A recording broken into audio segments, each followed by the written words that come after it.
गोपापुर का रहने वाला मंगलू बहुत ही गरीब परिवार से था। वो पढ़ाई लिखाई में भी बहुत कमजोर था।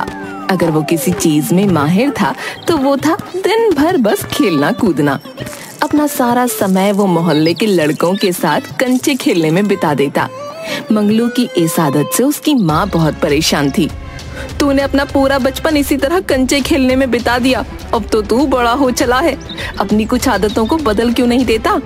तुझे कुछ काम धंधा करना चाहिए ताकि घर की हालत सुधर सके। मैं तो बोल बोल कर पागल हो गई हूँ, पर तुझे कुछ नहीं समझ में आता। माँ तो फिर सुबह सुबह शुरू हो गई। मैं जाता हूँ, दोपहर को खाने के समय वापस आ जाऊंगा। हाँ। मंगलू कुछ नहीं बोलता और खेलने चला जाता है। मंगलू हमेशा बेवकूफी भरी बातें ही करता था। मंगलू की माँ उसकी बेवकूफी भरी बातों से बहुत परेशान रहती थी। एक बार मंगलू ने अपनी माँ से पूछा, माँ लोग मरते कैसे हैं? अब इस बेवकूफ को कैसे समझाऊं कि लोग मरते कैसे हैं, लेकिन अगर इसके सवाल का जवाब नहीं दिया तो ये मुझे सोने भी नहीं देगा। अब माँ सोचने लगी कि मंगलू को कैसे समझाया जाए कि लोग मरते कैसे हैं। माँ बताओ ना माँ, लोग मरते कैसे हैं बताओ। बस आंखें बंद हो जाती हैं और लोग मर जाते हैं। अच्छा, मरना इतना आसान होता है? बस आंखें बंद हुई और मर जाते हैं बस? हाँ, ऐसे ही मरते हैं। अब तू मेरी जान मत खा, जा यहाँ से।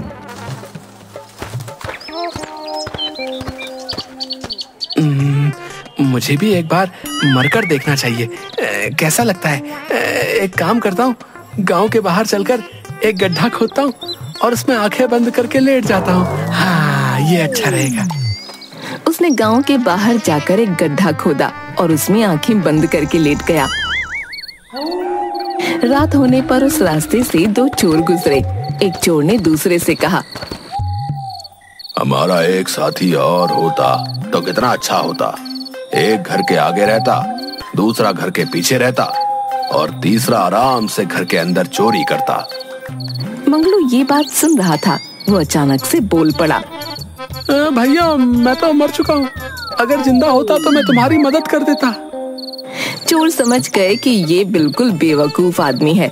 एक चोर मंगलू से बोला, भाई जरा इस गड्ढे में से बाहर निकलकर हमारी मदद कर दो, थोड़ी देर बाद आकर फिर मर जाना। मरने की ऐसी भी क्या जल्दी है भाई? मंगलू को गड्ढे में पड़े पड़े बहुत भूख लगने लगी थी और ठंड भी।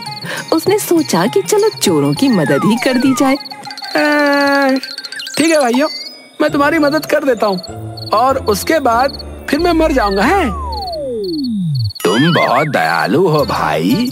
चलो अब हम एक काम करते हैं, पास के ही एक घर में चोरी करने चलते हैं। अच्छा, तुम घर के अंदर चोरी करने जाना, मैं आगे की तरफ पहरा दूंगा और मेरा साथी घर के पीछे की तरफ पहरा देगा। जैसे ही कोई खतरा हमें दिखेगा, हम 3 बार जोर से आया आया आया कहेंगे और तुम घर के अंदर से भाग कर निकलना। ठीक है? ठीक है भाई, चलो चलते हैं। चलो घर के अंदर पहले कुछ खाने पीने के लिए ढूंढता हूँ।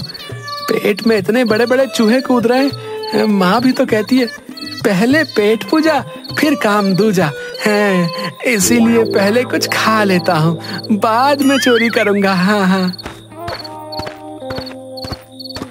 तभी रसोई में मंगलू को दूध, चीनी और चावल रखे मिले। अरे वाह, क्यों ना खीर बनाकर खाई जाए। मंगलू ने सोचा और खीर बनानी शुरू कर दी। रसोई में ही एक बुढ़िया ठंड से सिकुड़कर सोई हुई थी। जैसे ही बुढ़िया को चूल्हे से आंच लगनी शुरू हुई तो गर्मी महसूस होने पर सही से खुलकर सोने के लिए उसने अपने हाथ फैला दिए। मंगलू ने बुढ़िया को देखा और उसे लगा कि बुढ़िया खीर मांग रही है। अरे अम्मा, पहले खीर तो बनने दे, तब दूंगा ना तुझे। बुढ़िया को थोड़ी और सेक लगी और उसने अपने दोनों हाथ थोड़े और फैला दिए। अरे अम्मा, मैं इतनी सारी खीर बना रहा हूँ, सारी अकेले थोड़ी ना खा लूंगा। शांति रख, तुझे भी खिलाऊंगा। है तुझे भी खिलाऊंगा। लेकिन बुढ़िया को जैसे जैसे सेंक लगती रही तो वो और ज्यादा फैलकर सोने लगी। उसने हाथ और भी ज्यादा फैला दिए। मंगलू को लगा कि ये बुढ़िया खीर के लिए ही हाथ फैला रही है। उसने उसने झुंझलाकर गर्मा गर्म खीर बुढ़िया के हाथ पर रख दी। बुढ़िया का हाथ जल गया। बुढ़िया चीखती चिल्लाती एकदम से हड़बड़ा कर उठ गई। हाय रे मोरी मैया, मैं तो मर गई। ये क्या किया तूने? हाथ जलाकर मारेगा क्या?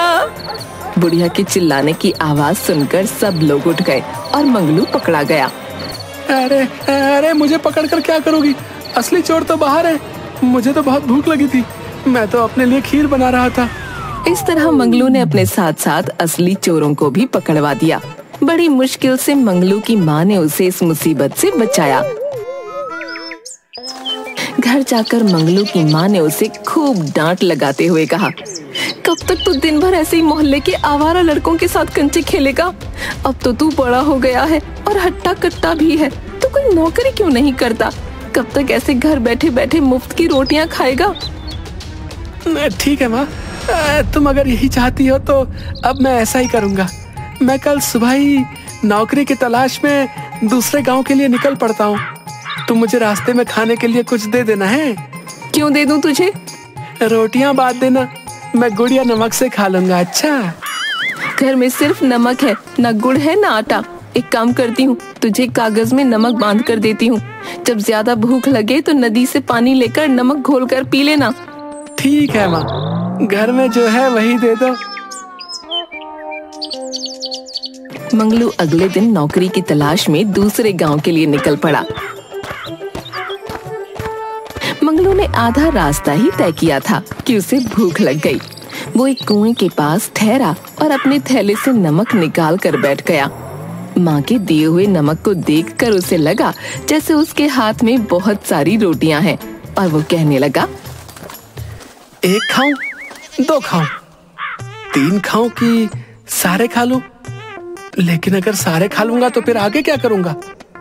एक काम करता हूँ, एक अभी खा लेता हूँ और बाकियों को संभाल कर पोटली में रख लूंगा और फिर आगे की यात्रा में एक एक करके धीरे धीरे मजे लेकर खाऊंगा।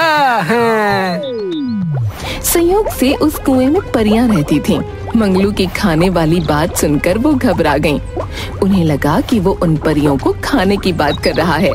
कुएं के अंदर एक परी बाकी परियों से बोली, अरे ये कौन सा दानव आ गया जो हमें खाने की बात कर रहा है? खाने की बात? मुझे तो ये समझ ही नहीं आ रहा कि इसे पता कैसे चला हम परियां इस कुएं में रहती है। हमें जल्दी कुछ करना होगा वरना ये तो हमें सबको खा जाएगा। हाँ, हम एक काम करते हैं, पहले तो हम सब बाहर चलकर इससे विनती करते हैं कि ये हमें ना खाए। डर के मारे वो सारी परियां कुएं से बाहर आईं और मंगलू से विनती करने लगीं। हे महामानव, हम सब आपके हाथ जोड़ते हैं, आप हमें मत खाओ। हम आपको एक जादुई घड़ा देंगे, उस घड़े से आप जो भी मुराद मांगेंगे वो पूरी हो जाएगी। मंगलू हैरानी के साथ उन परियों को देख रहा था, क्योंकि उसने आज से पहले कभी परी नहीं देखी थी। मंगलू को कुछ समझ आता इससे पहले ही परियों ने वो जादुई घड़ा उसके पास रखा और वापस कुएं में चली गईं। मंगलू ने जादुई घड़ा लिया और फिर वापस अपने घर आ गया। घर पहुंचकर, माँ, मैं आ गया। तुम इतनी जल्दी वापस कैसे आ गए? सुबह तो तुम गए थे ना, अभी तो दोपहर भी खत्म नहीं हुई। मुझे पता था तुम कुछ नहीं कर सकते हो। माँ, मेरी बात तो सुनो। और ये हाथ में क्या मिट्टी का घड़ा लेकर आ रहे हो? क्या करूँ मैं इसका? अपने सर पर मारूं या तुम्हारे सर पर? माँ, तुम मेरी बात सुनो पहले, उसके बाद जिसके सर पर भी मारना है उसके सर पर मार लेना। उसने अपनी माँ को परियों वाली बात बताई। माँ ये सुनकर हैरान थी। क्या तुमने इस जादुई घड़े को आजमा कर देखा? नहीं माँ, मैंने तो इसे नहीं आजमाया। मैं तो इसे लेकर सीधा तुम्हारे पास आ गया। चलो पहले हम परियों द्वारा दिए गए उस जादुई घड़े को आजमा कर देखते हैं, ये काम भी करता है कि नहीं। चलो पहले इच्छा तुम ही पूरी करवाओ इस घड़े से। क्या चाहिए तुम्हें? मैं क्या मांगू? मुझे तो बहुत जोरों की भूख लगी है। रोटी और गुड़ मांग लेता हूँ। बेवकूफ, अगर ये सच में जादुई घड़ा है तो हम रोटी और गुड़ क्यों खाएंगे? तुम इससे बहुत सारे पकवान मांगो। हाँ माँ, हाँ, तुम बिल्कुल सही कह रही हो माँ, यही अच्छा रहेगा। हे जादुई घड़े, हमें बहुत ढेर सारे पकवान दे दो। इतना कहते ही उनके सामने तरह तरह के पकवान थालियों में सज गए। दोनों ने उस रात स्वादिष्ट भोजन, वो भी पेट भर कर खाया। माँ, ये तो सच में जादुई घड़ा है और इतना स्वादिष्ट भोजन तो आज तक मैंने कभी नहीं खाया। हाँ, अब हमारे दिन बदल जाएंगे। मैं कल इस जादुई घड़े से ढेर सारा धन मांग लूंगी और फिर हम दोनों अमीर हो जाएंगे। मंगलू की माँ ने उस जादुई घड़े से ढेर सारा धन मांगा और दोनों अमीर हो गए। मंगलू की माँ बहुत खुश थी, लेकिन उसके मन में डर था कि गांव वाले उसके बेटे से उनके अमीर होने का राज न उगलवा लें। तभी मंगलू की माँ को एक तरकीब सूझी। वो बाजार गई और ढेर सारे बताशे खरीद लाई। फिर घर के छप्पर पर चढ़कर उनकी बारिश करने लगी। छप्पर से बताशे की बरसात देखकर मंगलू खूब खुश हुआ और खुशी से नाचता हुआ, माँ, तुम कहाँ हो? देखो, हमारे घर की छप्पर से बताशों की बारिश हो रही है, जल्दी आओ। अरे ये माँ भी कहाँ चली जाती है? मैं पहले खूब सारे बताशे खाता हूँ और थोड़े बताशे माँ के लिए भी इकट्ठे कर लेता हूँ। हाँ, मंगलू को ऐसा लगा उस घड़े की वजह से ऐसा हो रहा है। उसने ढेर सारे बताशे खाए। अमीर बनने के बाद मंगलू व उसकी माँ के रहने के तौर तरीके भी बदल गए, जिसे कुछ ही दिनों में गांव के लोगों ने भांप लिया। गांव के बिरजू से खिरजू मिलता है। खिरजू, तुमने एक बात गौर करी क्या? क्या बात है बिरजू भाई, बताओ मुझे भी। तुम किस बारे में बात कर रहे? कुछ दिनों से मंगलू और उसकी माँ के रहन सहन के तरीके में बदलाव आया भैया। हाँ भाई, ये बात तो मैं भी गौर कर रहा हूँ। पहले वो मंगलू कैसे फटे कपड़े पहन कर घूमा करता था, सिर्फ नीचे एक जांघिया पहने रहता था, पर अब देखो भैया, जांघिया भी पजामा हो गया है और ऊपर कमीज भी आ गई। हाँ भाई खिरजू, सही कह रहे हो तुम। अब तो मैं मंगलू की माँ को गांव की मंडी से सब्जी के साथ साथ फल भी खरीदते देखता हूँ। क्या कहा, फल? हाँ भाई, सही सुना तुमने, फल। पहले तो रोटी भी नहीं खाने को मिलती थी। हमारे घर से बचा हुआ खाना लेकर जाती थी उसकी माँ, और अब देखो, नए कपड़े, सब्जी, फल। और तो और, एक दिन तो मैंने उसे गांव के हलवाई बंसीधर की दुकान से जलेबी, रसगुल्ला खरीदते भी देखा था भैया। क्या कहा, जलेबी, रसगुल्ला? भाई, मैंने तो न जाने कितने महीने से नहीं खाया जलेबी, रसगुल्ला। पिछली बार मुखिया जी के घर उनके पिताजी के श्राद्ध में खाया था। धीरे धीरे ये बात गांव में आग की तरह फैल गई। गांव के लोग सोचने लगे कि अचानक ये इतने अमीर कैसे हो गए। गांव के कुछ लोग मंगलू की माँ के पास गए और पूछने लगे आखिर उन लोगों के पास इतने सारे पैसे कहाँ से आए। मंगलू की माँ ने कुछ नहीं बताया, तो उन्होंने सोचा चलो सीधा मूर्ख मंगलू से ही पूछ लिया जाए। एक दिन मौका मिलते ही गुरु, खिरजू और गांव के कुछ लोगों ने मंगलू को बुलाया और उससे पूछा, अरे भाई मंगलू, जरा हमारी बात तो सुनो। इधर आओ भैया हमारे पास। हाँ चाचा, बोलिए, क्या बात है? मंगलू, आजकल तुम्हारे रंग ढंग कैसे बदल गए भैया? हमें भी तो बताओ। भैया, कोई खजाना हाथ लग गया क्या तुम्हारे या तुम्हारी माँ के? बोला मंगलू गांव वालों की चालाकी नहीं समझ पाया और उन्हें परी और जादुई घड़े की सारी बात बता दी। मंगलू की बात सुनकर, क्या तुम सच कह रहे हो भैया? तुम्हारे पास जादुई घड़ा है? और नहीं तो क्या चाचा, क्या मैं झूठ बोल रहा हूँ? वो सब जानते थे कि मंगलू बेवकूफ है, लेकिन कभी झूठ नहीं बोलता। नहीं, हमारा ये मतलब ना है। हम जानते हैं कि तुम हमेशा सच बोलते भैया। अच्छा, क्या तुम हमें वो जादुई घड़ा दिखा सकते हो भैया? हमने कभी जादुई घड़ा नहीं देखा ना। वो देखने में तो साधारण घड़े जैसा ही है चाचा। उसे देखने से आपको नहीं पता चलेगा कि वो जादुई घड़ा है। फिर भी एक बार तो हम भी चाहें कि उस जादुई घड़े को देख लें। क्या पता जीवन में कभी ये मौका मिले न मिले। समझ रहे हो भैया? ठीक है, आप सब मेरे साथ मेरे घर चलिए। वो घड़ा मैंने माँ को दिया था, उसके पास ही है जादुई घड़ा। गांव वाले मंगलू के साथ उसके घर गए और जादुई घड़ा दिखाने के लिए कहने लगे। इस पर मंगलू की माँ ने कहा, हमारे पास ऐसा कोई जादुई घड़ा नहीं है। तुम लोग तो जानते ही हो मेरा बेटा मूर्ख है, ये तो दिन में भी सपने देखता है। माँ, याद करो ना, मैंने तुम्हें ही वो जादुई घड़ा दिया था, क्या तुम भूल गई? उसी घड़े से तो हमने रात में ढेर सारे पकवान खाए थे। और फिर हमारी छप्पर से बताशे की बारिश भी तो हुई थी। ये सुनकर उसकी माँ ने हंसते हुए कहा, लो अब बताओ कोई, भला छप्पर से भी कहीं बताशे की बारिश होती है? अब गांव वालों को भी मंगलू की माँ की बातों पर यकीन हो गया था। उन्होंने मान लिया कि मंगलू ने कोई सपना देखा होगा और उन्हें कोई मनगढ़ंत कहानी सुना रहा होगा, और सभी अपने अपने घर वापस चले गए। तभी मंगलू के घर पर उसकी मौसी आती है। बहन, बड़े दिनों बाद आई हो, कैसी हो? मैं तो ठीक हूँ। मेरे घर में बारिश का पानी आने से छत टूट गई है। अब कुछ दिन तुम्हारे घर पर ही रहूंगी। बाजार से मेरे लिए मछली लेकर आ और चावल बना। आज मैं मछली और चावल खाऊंगी। इतना कहकर मंगलू की मौसी नहाने के लिए चली जाती है। मंगलू की माँ मंगलू से बोली, न जाने कहाँ से मुसीबत गले आ गई। बेटा तू एक काम कर, थैला लेकर बाजार से मछली ला।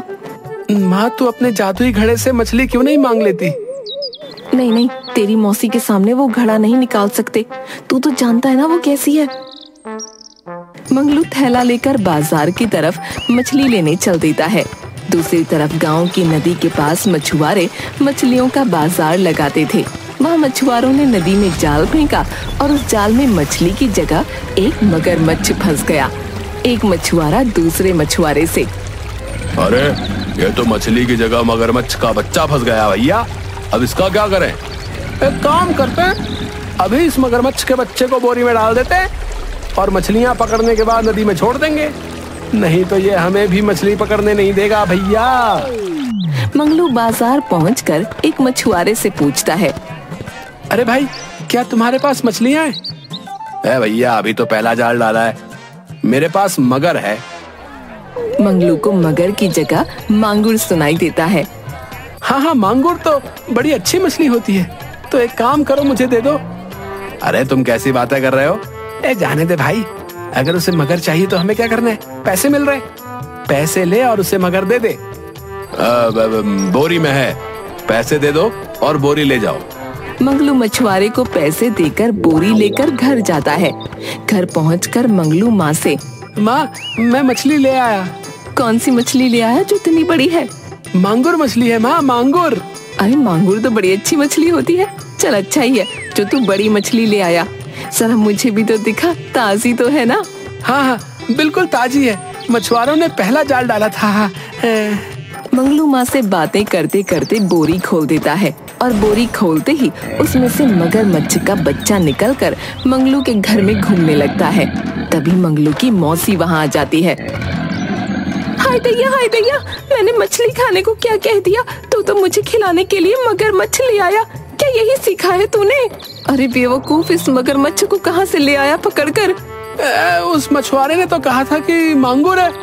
बेवकूफ, मांगुर नहीं मगर कहा होगा, तुझे ही मांगुर सुनाई दिया होगा। मंगलू की माँ किसी तरह उस मगरमच्छ के बच्चे से पीछा छुड़ाती है, लेकिन मंगलू की मौसी तो मछली खाने की जिद करके बैठी थी। मंगलू की माँ जादुई मटके से मछली मांगती है और अपनी बहन को खिलाकर शांत करती है।